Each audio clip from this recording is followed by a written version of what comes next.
Hello everyone, welcome back to another video on the channel. In today's video I'm going to be doing another review on the 2019 Can-Am Outlander 570L XMR. Today was kind of a long day. I had a pretty good day at work, but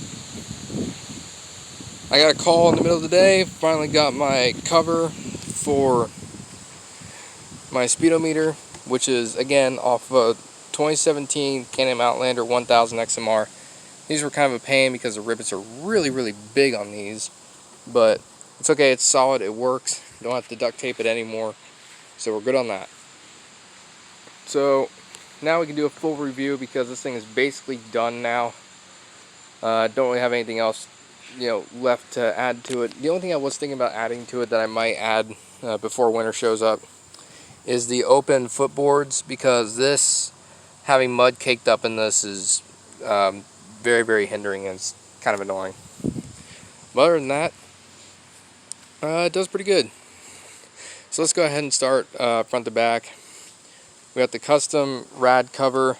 Again, I can't remember what site this was off of, but if you just Google custom rad cover, you'll see it. It comes in red or yellow with the black R for the star.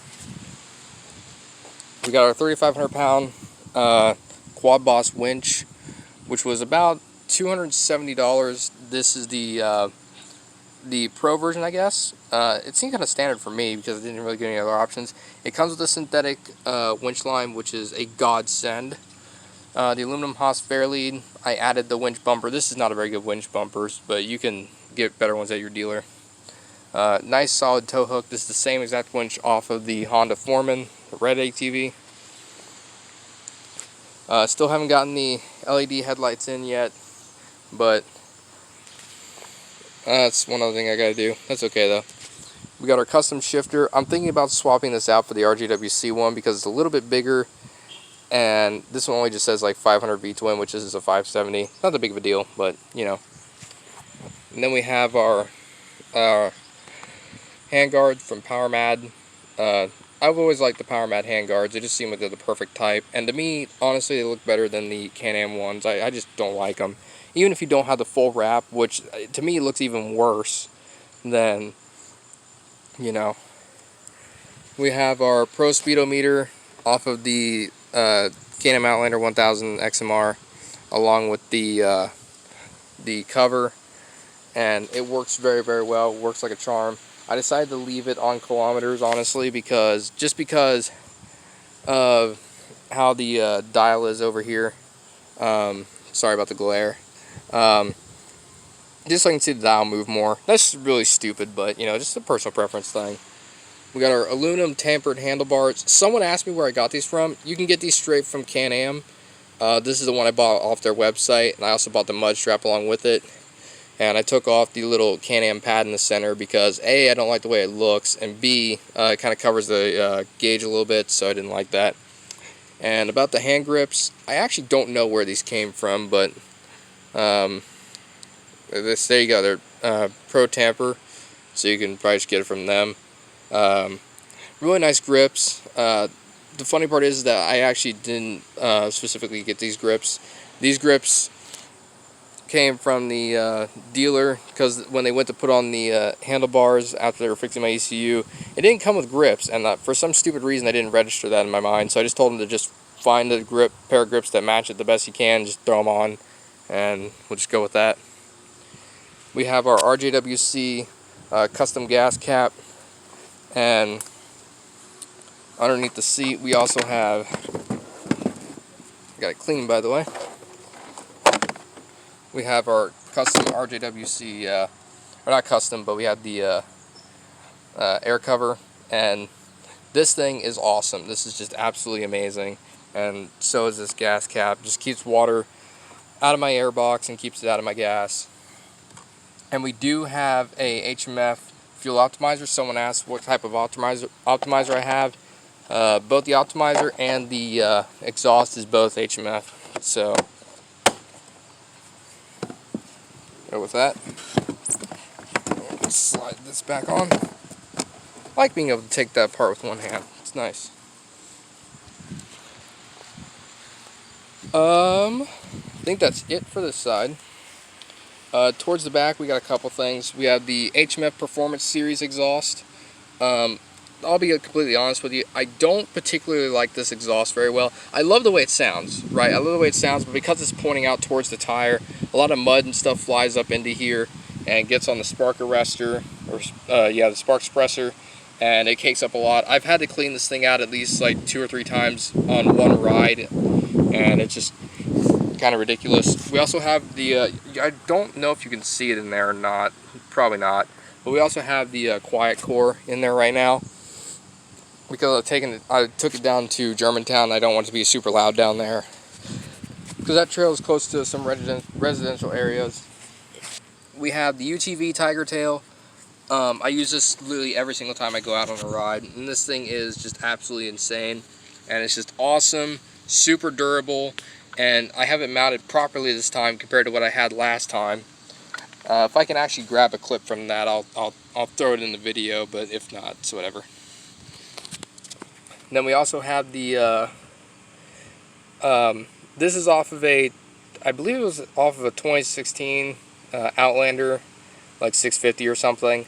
The 2-inch hitch receiver. You can just buy this off of Can-Am's website.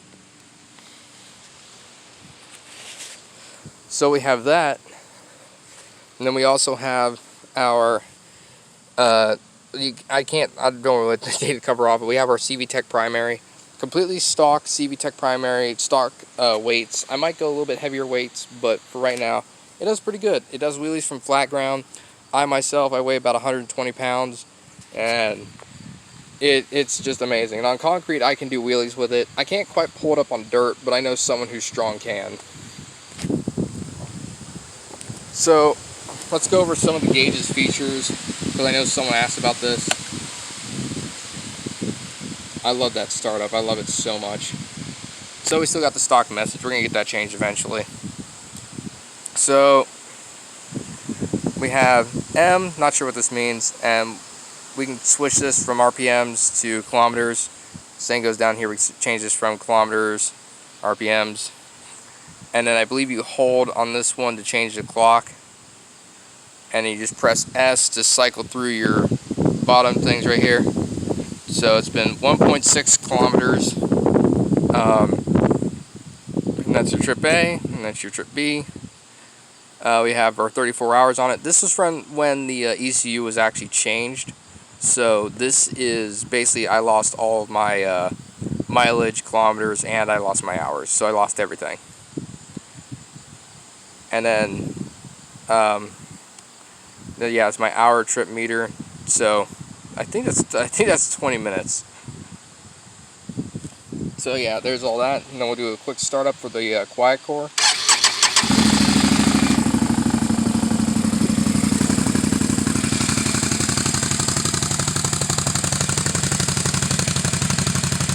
It sounds noticeably quieter than the last one, for sure.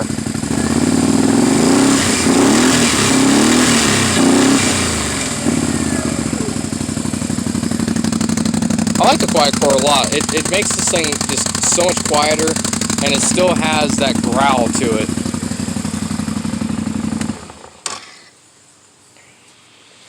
So there is pretty much all the accessories I did on it. I like the way this thing turned out. It turned out really, really well.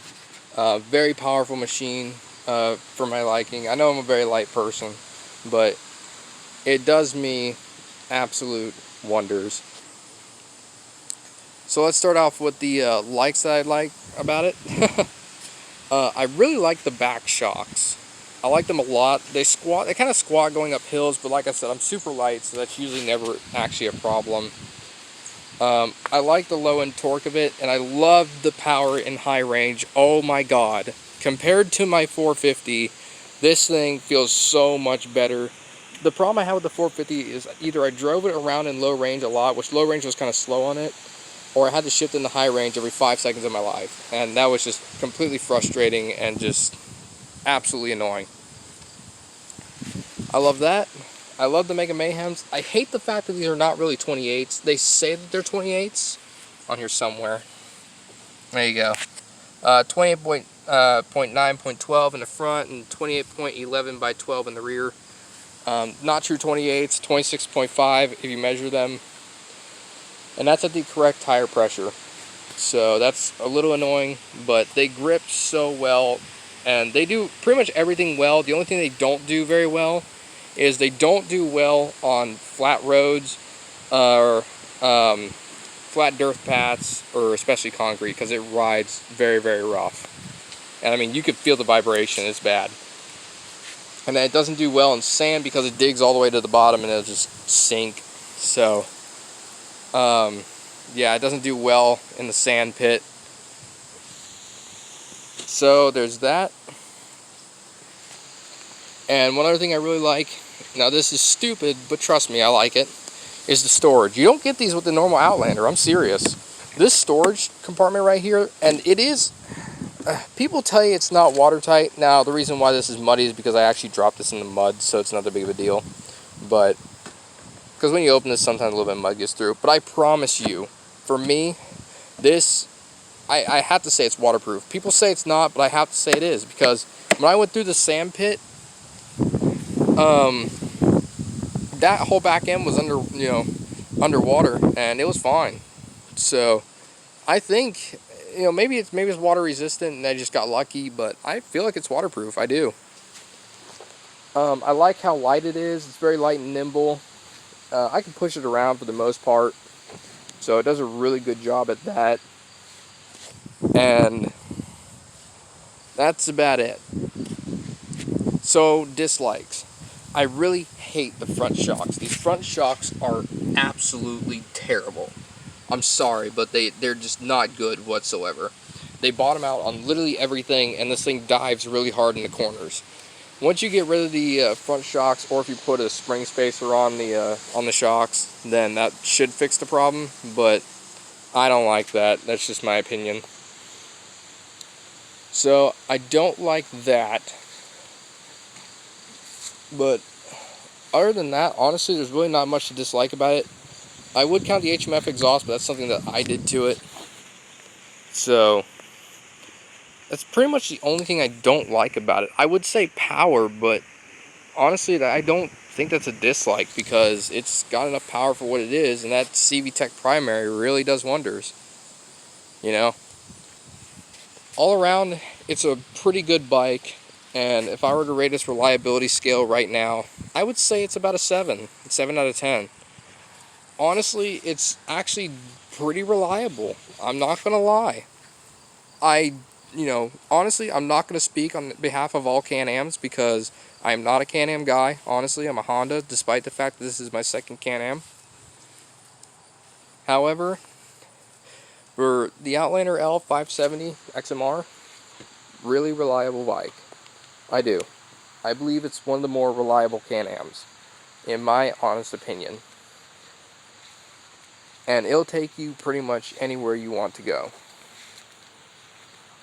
So with that, I'm pretty much stalling for time at this point, so leave a comment down below, or if any questions you guys have. Probably gonna throw up another video for like Q&As if we get enough questions, which probably never will happen, but it'd be nice. And yeah, like, subscribe. And I was also able to make room in my shed to get this thing in, which is such a tight squeeze, you don't even know. Yeah, make sure you guys like, subscribe, and hit that stupid notification bell, because for some reason on YouTube you have to subscribe twice. And stay safe and ride safe, and don't do stupid things.